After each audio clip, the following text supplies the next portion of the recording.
알아두면 쓸모있는 에너지 분야 주요 이슈를 쏙쏙 모아 쉽고 재미있게 브리핑해드립니다. 에너지 브리핑 지금 바로 시작합니다.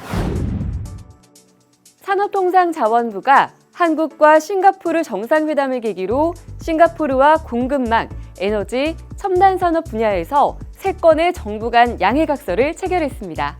산업부와 싱가포르가 체결한 3건의 MOU는 공급망 파트너십 약정, LNG 분야 협력, 기술 협력 등인데요. 바이오 경제와 첨단 제조 분야를 중심으로 한 공급망 파트너십 약정에 따라 양국은 공급망 교란 징후 포착 시 신속히 통보하고 긴급 회의를 개최해 대체 수급처 정보 제공과 신속 통관 등 상호 지원을 하게 됩니다. 이와 함께 LNG 협력을 통한 LNG 수합, 공동구매 등을 통해 수급을 안정화하고 LNG 도입 비용을 절감하는 데 힘을 모으며 기술 협력을 통해 미래차, 인공지능, 재생에너지 등 첨단 산업 분야의 연구 개발을 공동으로 추진하게 됩니다. 이날 민간 차원의 협력도 다채롭게 이뤄졌는데요. 양국 경제계 250여 명이 참석한 가운데 한 싱가포르 비즈니스 포럼이 개최돼 에너지 인프라, 첨단 산업, 유통 커머스 분야 등에서 총 10건의 MOU가 체결됐습니다. 뿐만 아니라 엔터테인먼트 분야에서도 한 건의 MOU가 체결돼 K-팝의 글로벌 확산에 기여할 것으로 보인다고 하는데요. 이번에 체결된 MOU들이 꼭 실질적인 성과로 이어지길 바랄게요. 경상북도가 에너지 대전환 정책을 추진하기로 하고 세부 실행 전략을 발표했습니다. 경상북도는 무탄소 경제를 선도하고 에너지 산업의 허브 역할을 수행하기 위해 경북형 에너지 대전환을 본격적으로 추진하기로 한 것인데요. 이번 에너지 대전환의 전략사업 분야는 청정수소, 분산에너지, 신재생 에너지, 에너지 고속도로, 원자력 산업 생태계, 차세대 원자로, 에너지 항만 등입니다. 먼저 수소와 관련한 내용으로는 청정수소의 활용이 핵심 전략입니다. 울진 원자력 수소 국가산단 내 청정수소 생산 클러스터 구축을 위해 원전 연계 100메가와트급 청정수소 생산 시스템 운영 기술을 개발합니다. 또한 원전수소 산업혁신 R&D 기반도 조성하고 포항에 연료전지 산업 클러스터를 조성해 수소 에너지 공급 배관망을 구축할 계획입니다.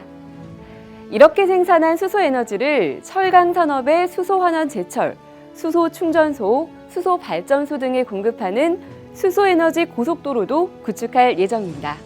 또한 선로 부족으로 송전에 제약이 있는 울진 원자력의 전력을 영덕과 포항으로 공급하기 위한 동해안 해저 국가 전력망 구축을 추진하고 경주 소형 모듈 원자로 SMR 단지를 활용해 저렴한 에너지 공급 기반도 마련하기로 했습니다. 김병곤 에너지산업국장은 청정 에너지 자원을 토대로 신산업을 키우기 위해 인프라 구축과 첨단 기업 유치, 기업 경쟁력 강화 등 정책을 지속해서 추진해 나가겠다고 밝혔는데요. 앞으로 청정수소를 포함한 에너지 대전환에 뜨거운 불씨를 당기길 기대하겠습니다. 온실가스를 많이 배출하는 기업에 탄소 감축을 유도하는 온실가스 목표 관리제가 14년 만에 개편된다고 합니다. 2010년 도입된 온실가스 목표 관리제는 배출권 거래제와 함께 온실가스 다 배출업체의 탄소 감축을 관리하는 제도로 온실가스를 많이 뿜어내는 사업장에 감축 목표를 부여하고 이를 지키지 않으면 과태료를 부과해 왔는데요. 앞으로는 온실가스 계획 이행기간이 기존 1년에서 5년으로 늘어나고 각 지정관리업체에 매년 부여됐던 감축 목표량 또한 계획 이행기간 중에는 배출 허용량의 2월과 차입을 허용할 예정이라고 합니다. 즉, 기준연도 목표치보다 온실가스 배출량이 많다면 이듬해 몫을 끌어다 사용하고 반대로 목표치보다 적은 배출량을 기록한다면 이듬해 감축 부담이 줄어들 수 있다는 얘기입니다. 그동안 탈탄소로의 전환을 가속화하는 국제 흐름과 제도의 실효성 확보를 위해 제도 개편이 필요하다는 의견이 꾸준히 제기되어 온 만큼 환경부에서도 확실한 제도 개편 방안을 내놓은 것인데요. 정부는 의견 수렴 과정 등을 거쳐 내년 6월부터 개편안을 적용할 예정입니다. 이번 제도 변화로 인해 온실가스 목표관리제가 온실가스 감축 목표 달성에 부합하는 더욱 실효성 있는 제도로 자리매김할 수 있길 바랄게요. 시간은 인간이 쓸 수 있는 가장 소중한 요소이지만 결코 기다려주는 법이 없습니다. 어제는 이미 지나간 역사이고 미래는 알 수 없기에 현재를 선물이라고 부르는 거겠죠. 로마 제국 말기의 철학자이자 사상가인 아우구스티누스는 시간을 두 가지로 나눌 수 있다고 말했는데요.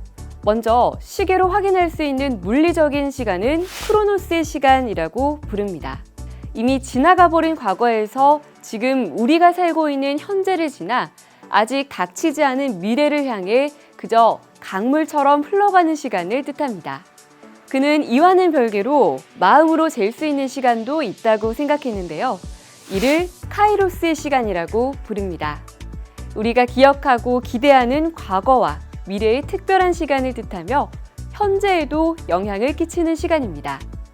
우리의 인생은 바로 이 마음의 시간을 어떻게 사느냐에 달려 있습니다. 평범한 크로노스의 시간을 특별한 카이로스의 시간으로 변화시키는 방법. 바로 오늘 하루도 최선을 다해 살아가는 것이겠죠. 오늘은 두 번 다시 오지 않는 법. 여러분들은 꼭 시간을 관리하는 승자가 되시길 바라며 에너지 브리핑은 여기서 마치겠습니다. 그럼 다음 시간에 새로운 소식으로 또 만나요.